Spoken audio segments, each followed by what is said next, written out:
Sebab aku nampak ada peti ais kat belakang kau. Memang kat dapur saya nak masak sekejap lagi. Masak jadi bagusnya. Okey. Sambil-sambil masak tu bolehlah mendengar saya berceloteh ni. Betul, betul, betul. Mesti masakan tu sedap lepas ni.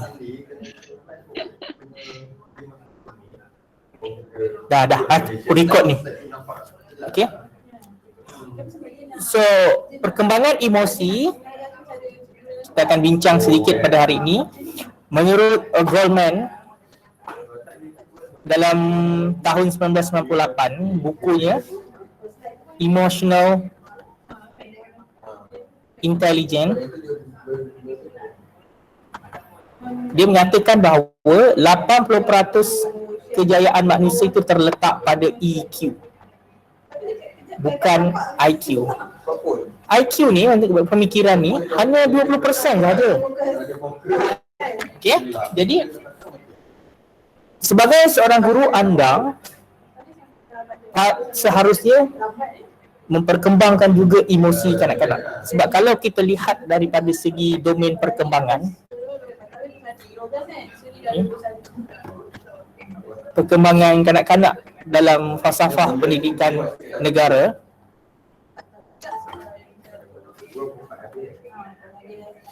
ada 5 jenis ataupun domain perkembangan yang perlu diberikan perhatian. Dan yang kedua itu adalah emosi, ya. So, hari ini kita akan fokuskan kepada bagaimana untuk kita membantu untuk kita kesan perkembangan emosi, dan juga bagaimana untuk kita memperkembangkan emosi kanak-kanak. So, sebagai mukadimahnya, perkembangan emosi merupakan satu domain perkembangan kanak-kanak yang perlu diberikan perhatian oleh seorang guru. Ini seperti mana yang saya nyatakan seawal tadi. Dalam falsafah pendidikan kebangsaan ada 5 domain ataupun aspek perkembangan yang perlu diberikan perhatian dalam rangka untuk mewujudkan individu yang holistik dan seimbang. Jadi sebagai seorang guru, peranan anda bukan sahaja mengesan ataupun mentaksir perkembangan intelek sahaja, ataupun nak mengesan atau memerhati ataupun mentaksir perkembangan jasmani sahaja. Adapun sebagai seorang guru itu, anda mempunyai tanggungjawab seperti mana yang dinyatakan dalam falsafah itu, untuk memperkembangkan kelima-lima domain perkembangan ini. Nah, hari ini kita akan fokus kepada emosi itu. Dan emosi ni peranannya penting lah, ya, dalam perkembangan ni, kerana ya anda pun tahu kalau emosi tak stabil apa akan berlaku, kan? Sebab kita dah terbiasa dengan masalah-masalah yang berlaku dalam sekeliling kita, kan? Contohnya dengan kanak-kanak, sekiranya emosinya tidak dikendalikan dengan baik, okey, ataupun tidak diperkembangkan, tidak diperkemaskan, nah jadilah kanak-kanak yang mempunyai ketidakseimbangan dalam perkembangannya. Okay. Liddox 1996 dia mengatakan, an emotion is a subjective experience. Okay, dia berbentuk subjektif, pengalaman yang subjektif, a passionate invention of consciousness ataupun a feeling. So biasanya emosi ni akan dikaitkan dengan perasaan lah. Emosi kadang-kadang berubah mengikut perubahan waktu. Kenapa? Kerana dipengaruhi oleh beberapa faktor, antaranya kematangan, kan? Persekitaran. Nah, ini seperti mana yang diterangkan dalam psikologi perkembangan, kalau kita baca, memang tidak dapat dipisahkanlah. Kedua aspek ini, kematangan dan juga persekitaran, itu adalah aspek yang penting dalam mempengaruhi perkembangan kanak-kanak. Reaksi di sekelilingnya, ini termasuklah bagaimana asuhan ataupun cara keibubapaan dalam mendidik kanak-kanak tersebut, dan juga cara latihan. Ini aspek asuhan. Baik, itu ada dalam pepatah Melayu katakan bagaimana acuan, begitulah rupa bentuk kuihnya. So itu bentuk asuhan lah. Itu falsafah Melayu menunjukkan bagaimana kita mengasuh anak, bagaimana cara didikan anak. Okey, itu akan membentuk peribadi ataupun karakter anak itu nanti. So ada satu sajak lama diungkapkan oleh pujak dalam ahli-ahli pemikir Melayu. Dia mengatakan jika anak dididik dengan keras, cenderung anak itu menjadi seorang yang penipu. Dan kalau kita belajar psikologi pun memang aspeknya begitu. Kerana jika dia buat salah, dihukum dengan hukuman yang keras, dia akan jadi takut dan itu mewujudkan kebimbangan ataupun anxiety dalam dirinya. Jadi dia cenderung untuk tidak mengaku.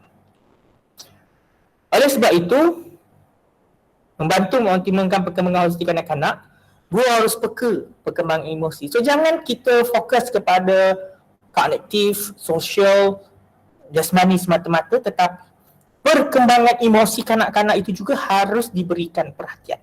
Jadi hari ini kita akan bincang lebih lanjut. So, apakah jenis emosi yang harus diberi perhatian oleh guru? So, sekarang distress. Distress ni lebih kepada stres lah kanak-kanak. Siapa kata kanak-kanak tak ada stres? Kanak-kanak juga ada stres. Pada peringkat awalnya kalau kita melihat, antaranya adalah teori yang dipelopori oleh Allahumma salli ala Muhammad, Sigmund Freud. Dia ada stres tu, peringkat-peringkat falik, oral dan sebagainya. Okey, sebab itu ada yang dia panggil sebagai tekanan bahagian-bahagian tertentu. Okey, bila kanak-kanak tidak dapat menguasai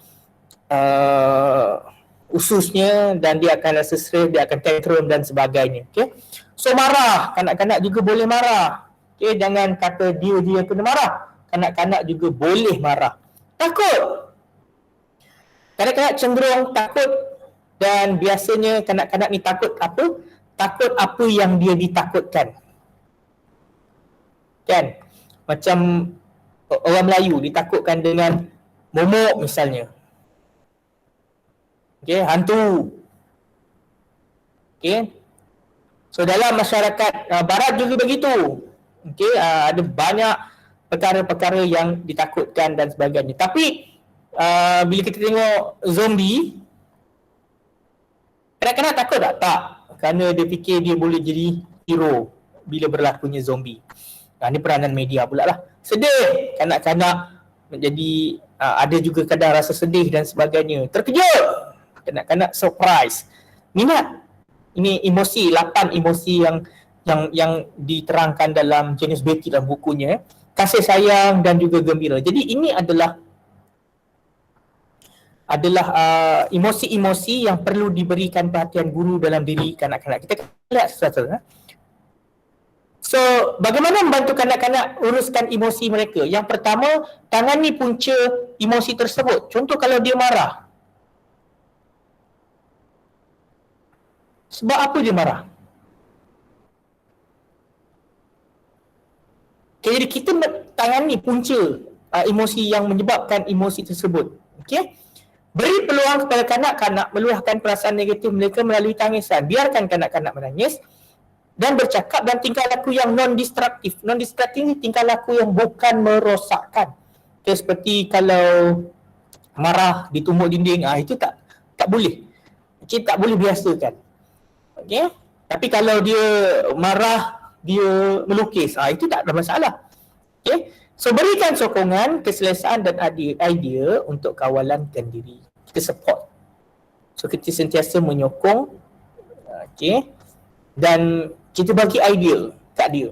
Okay, Nosia, kalau rasa marah, cuba kita melukis, katakan begitu.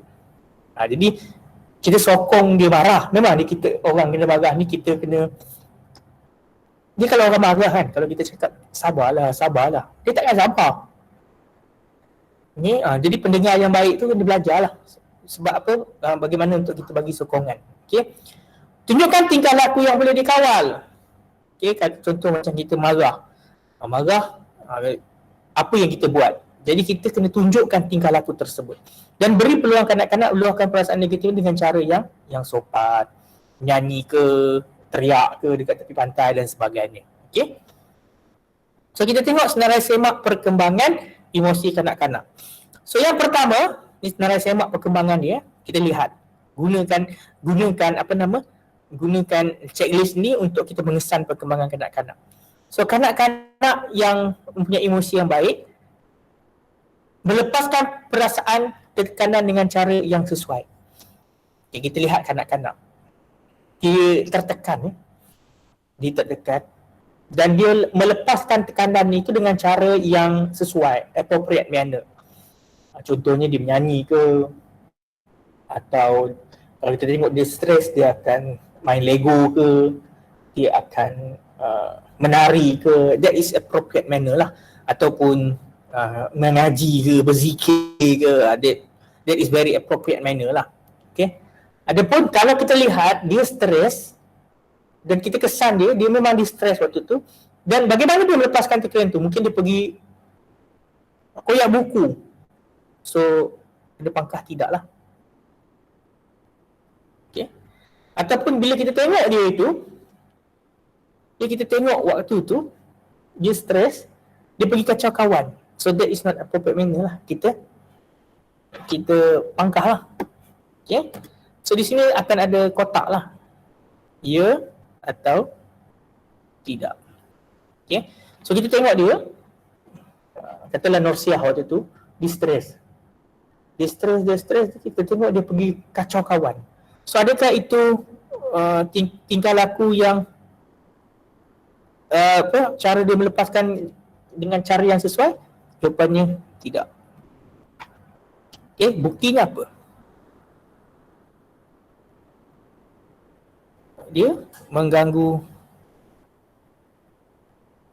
makan sekelas. Bila?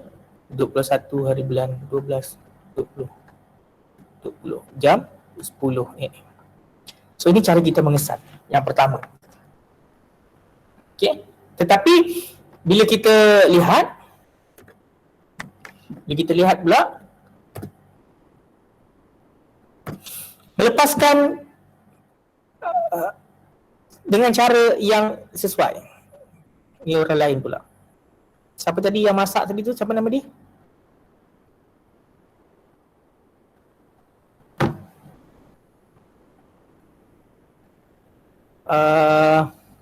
Tak ada pula dah. Siapa nama? Syafiqah.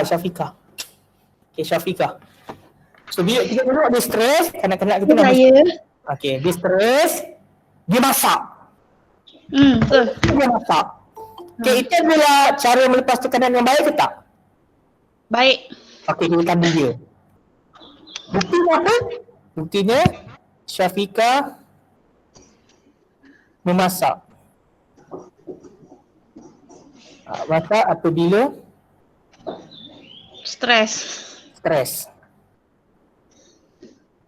So bila 21 hari bulan 12 20 jam 11:27 AM. So begini cara kita mengesan perkembangan emosi kanak-kanak. Yang pertama kita tengok yang ni. Ni checklist dia lah. Kalau tadi Syafiqah dia stres, kita tengok memang waktu tu nampak dia stres. Dan dia stres, dia pergi tunduk meja.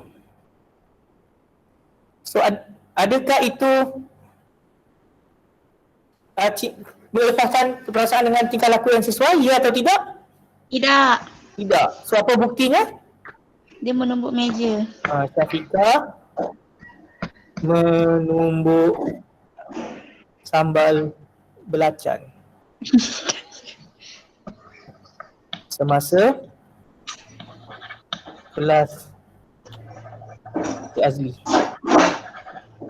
Okay, so bila kita mengesan kanak-kanak emosinya, ini adalah senarai semaknya ya.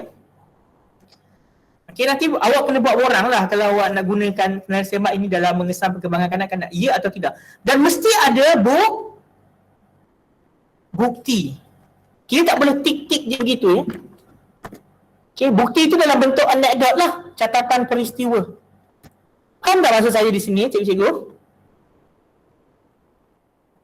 Boleh faham tak? Clear tak? Clear.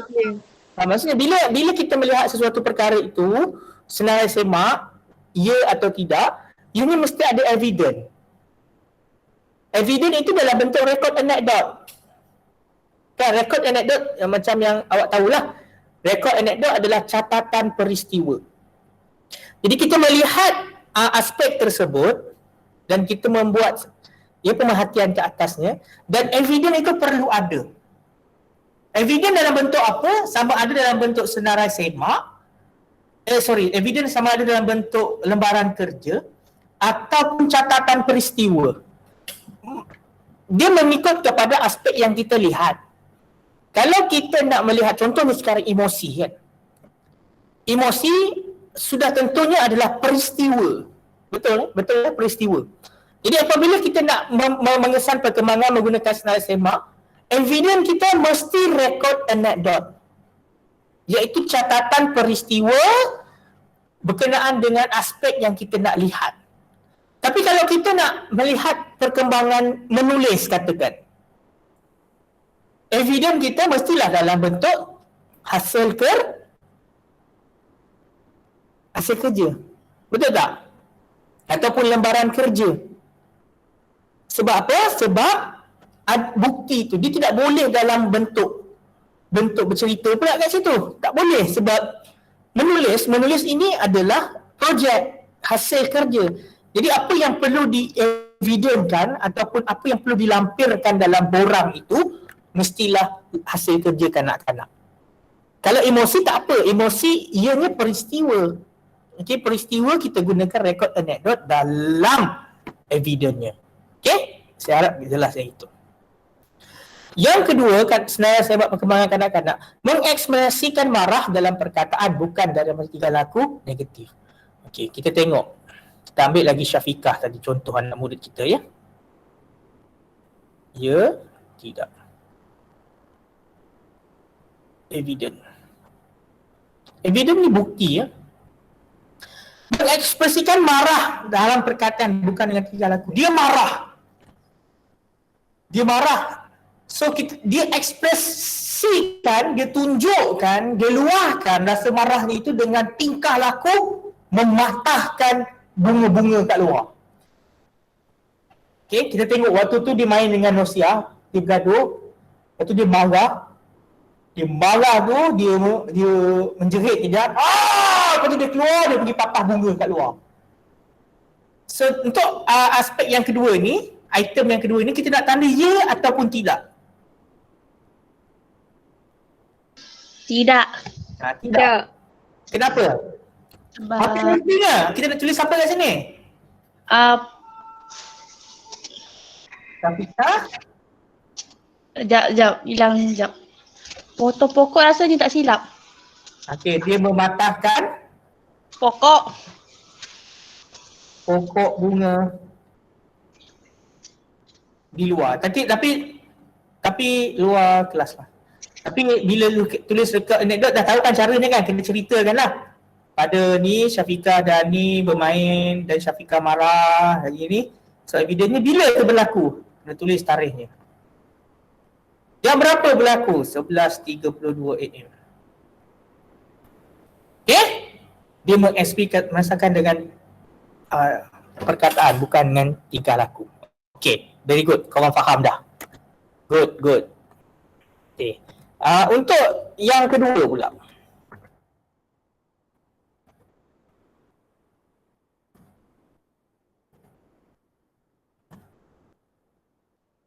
Okay.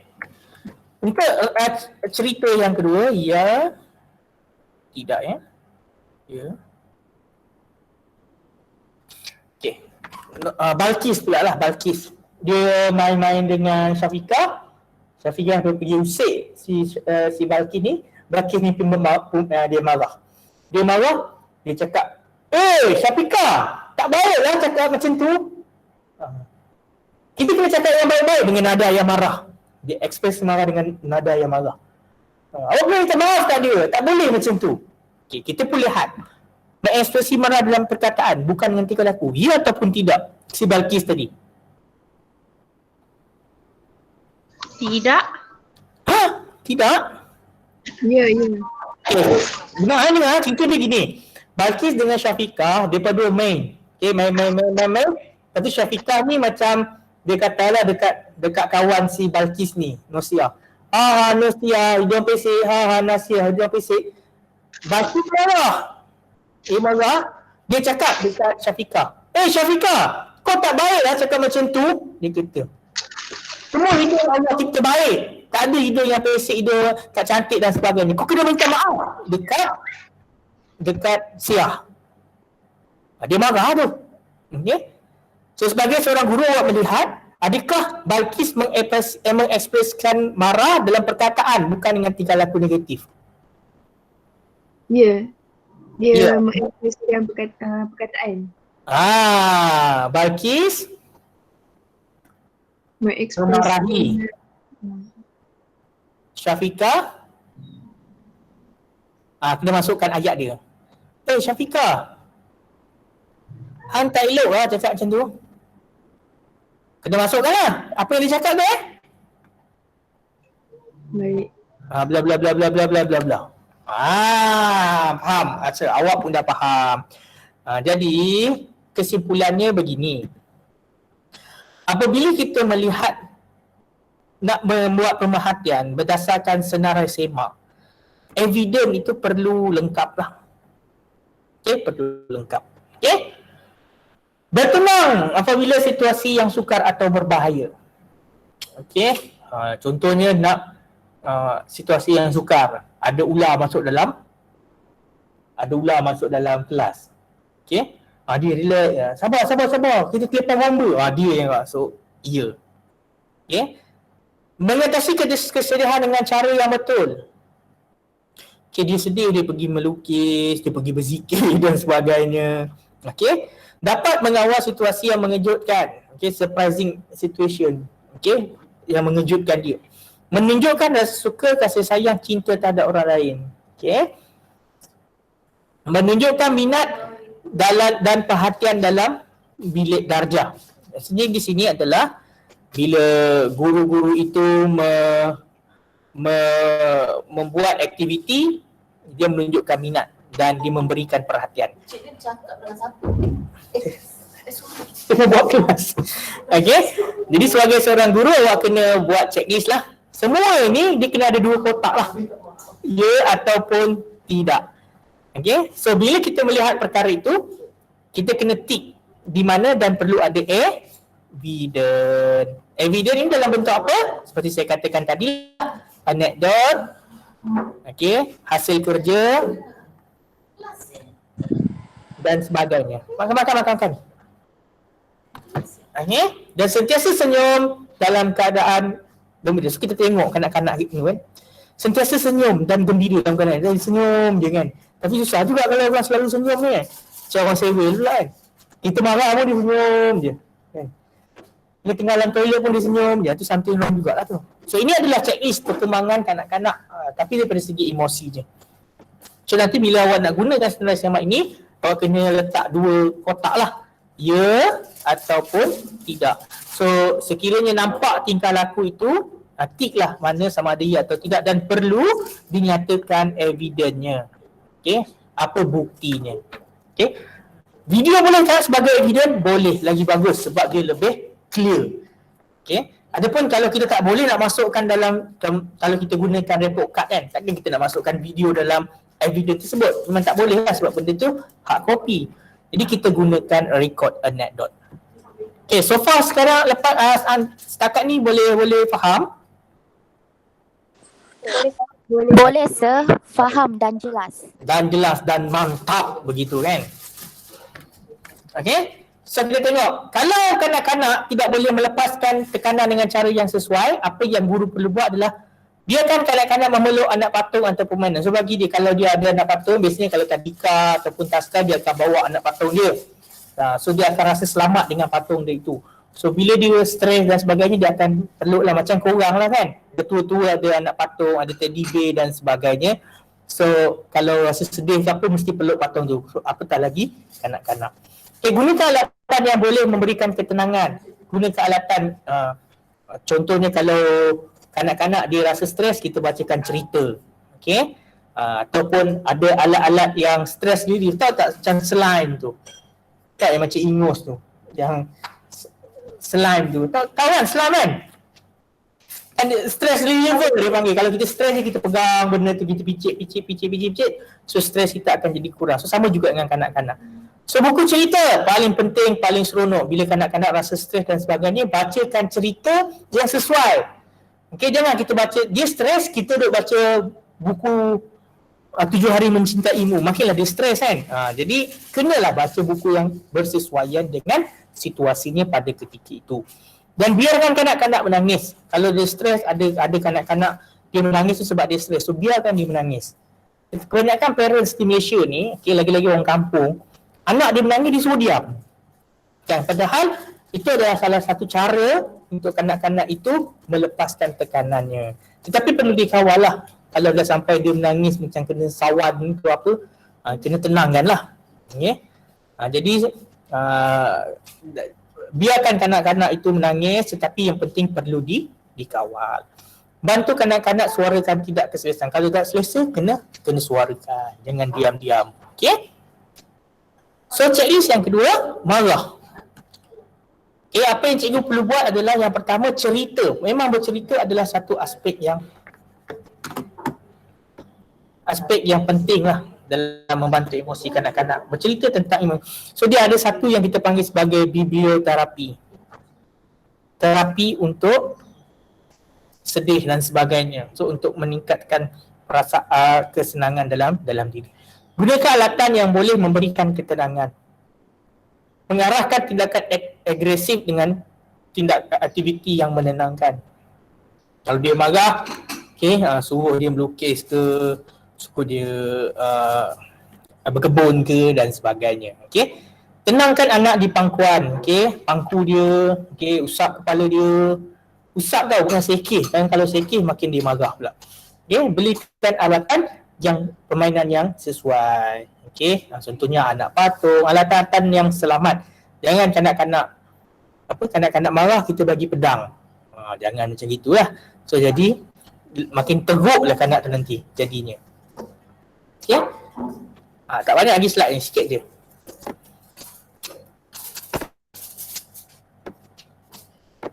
Ni samalah. Berekspresi marah dalam perkataan bukan tinggal laku. Ni sama cerita ni. Boleh bertenang dalam situasi yang sukar.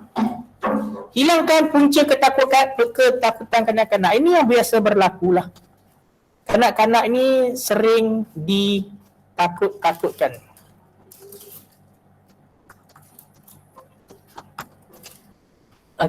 So orang Melayu biasalah.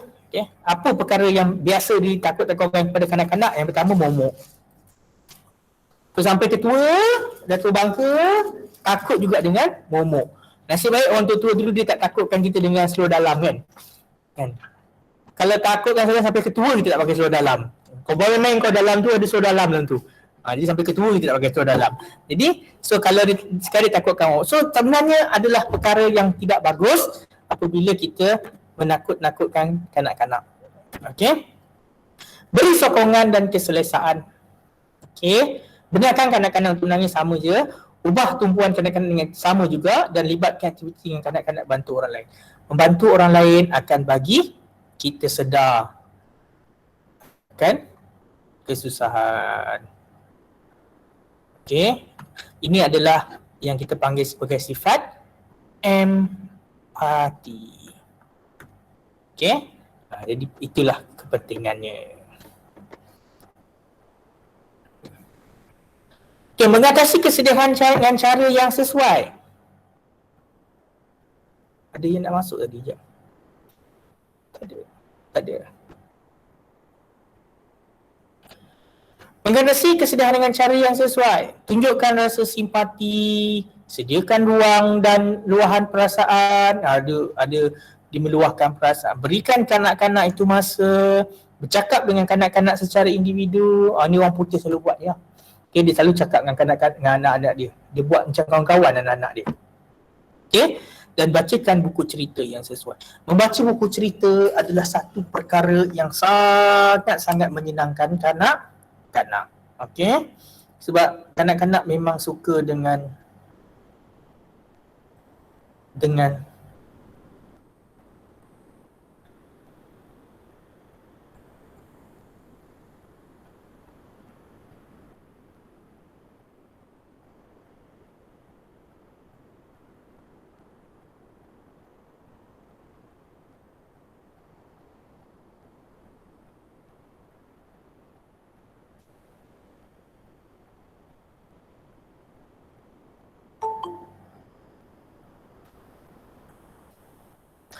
cerita. Okay, so cerita contohnya macam paling best lah saya selalu tengok sebelum sementara nak tunggu maghrib ke, cerita pada zaman dahulu. Biasa dengar tak?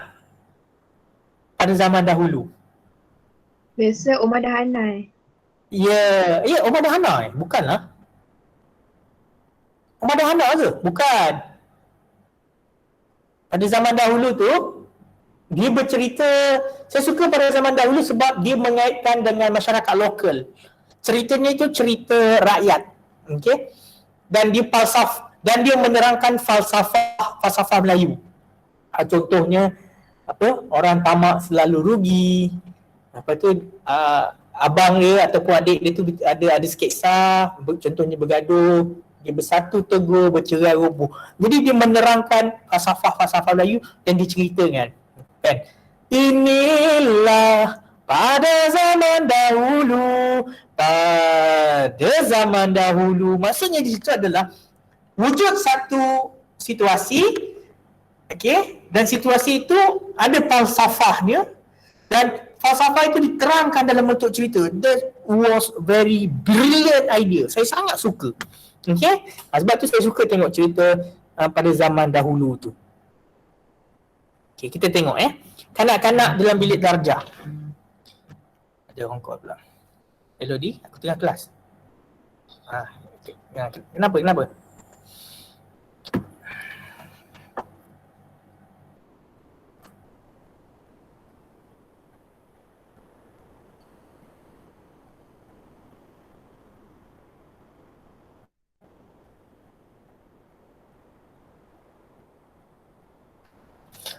Distress. Kenapa kanak-kanak stres? Dia berpisah dengan orang disayangi ataupun dia dikekang. So apa jangkaan respon? Dia menangis, merengek dan kelingking. Okay? So kalau kanak-kanak menangis, merengek, distress satu. Marah. Sebab kenapa dia marah? Dia dikongkong ataupun dia dimalukan. Apa tanda kanak-kanak marah? Mukanya merah, suara kuat, menjerit ataupun bersifat agresif. Dia takut. Wujud ancaman, mungkin dia dibuli dan sebagainya. Apa tanda-tandanya? Kadang dia tak cakap kita tengok dia cramp, dia menggeletar ataupun dia kelingking. Okey? Terkejut disebabkan bunyi kuat, situasi yang tidak dijangka. Menangis, menarik diri ataupun kelingking. Ini jangkaan dia. Minat, ada perubahan dan menemui sesuatu baru. Apa dia punya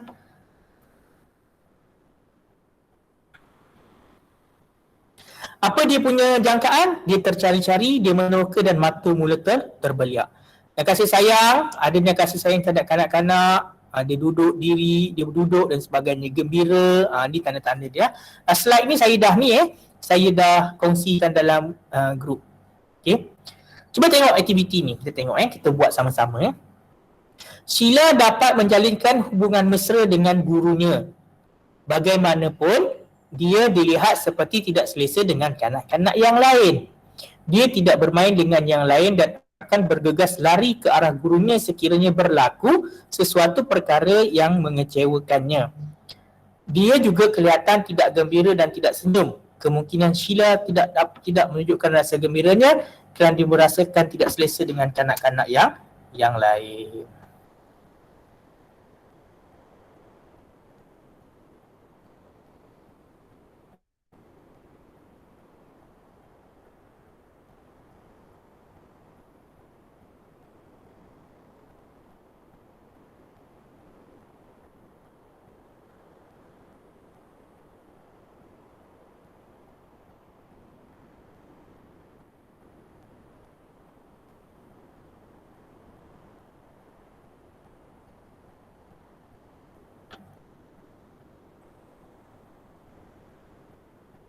Dia ikut saya.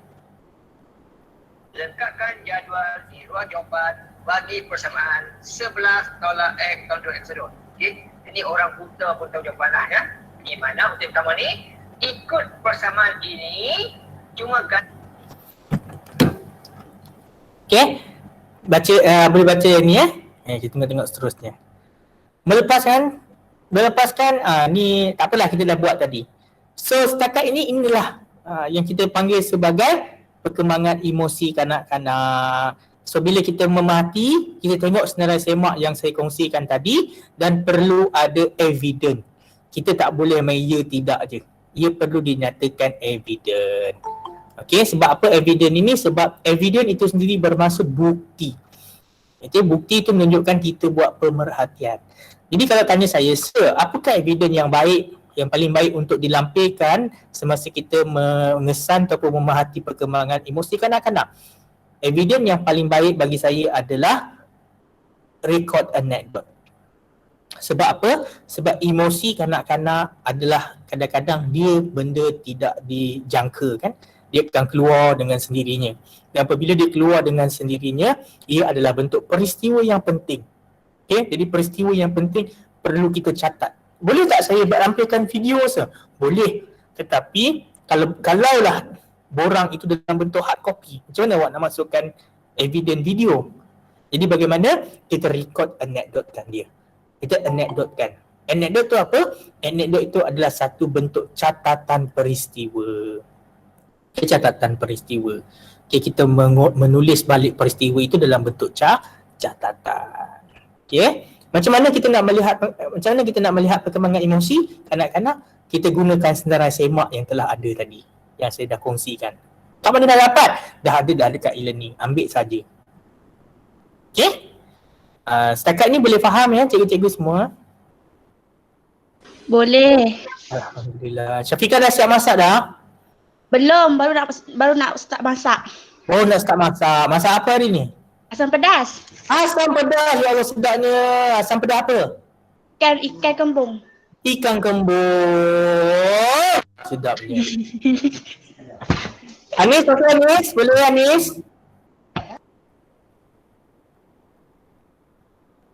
Balkis, boleh faham Balkis?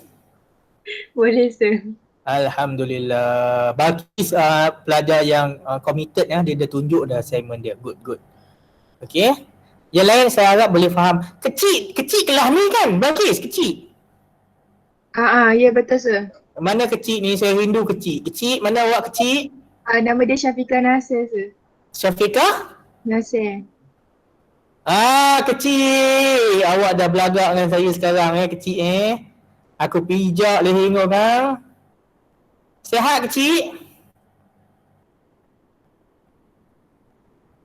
Moy pun kelas ni kan? Yes sir. Amoy. Amoy mana Amoy? Amoy jap. Tak ada, dia tak ada masuk Dia masak kot.